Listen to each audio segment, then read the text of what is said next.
अभी सुबह सुबह के आपको जो ड्रोन शॉट्स हैं ना वो दिखाते हैं, ताकि आपको अंदाज़ा हो कि ये बादल कितने करीब आए हुए थे। अभी ड्रोन शॉट मैंने पहले ले लिए थे, तो वो भी आपको दिखाते हैं कि क्या खूबसूरत बादलों से ऊपर और झील और ये सारी मेडोज़।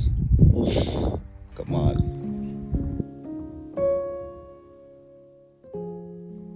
अच्छा, एक चीज़ और आप लोगों से शेयर करना चाहूँगा कि ये जो शॉर्ट्स बनाता हूँ मैं मोबाइल की ओरिएंटेशन के हिसाब से होते हैं, ताकि मोबाइल की स्क्रीन पे ये सही से लगें। लेकिन एक्चुअल शॉट्स ज़्यादा वाइड एंगल के अगर आप देखना चाहते हैं, इंटरेस्टेड हैं, तो आप यूट्यूब पे देखिए।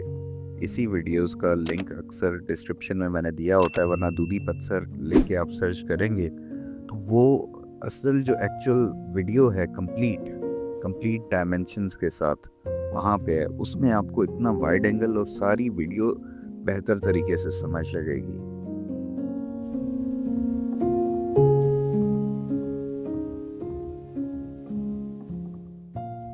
और उससे भी ज़्यादा मज़ा है एक्चुअल में विज़िट करने का।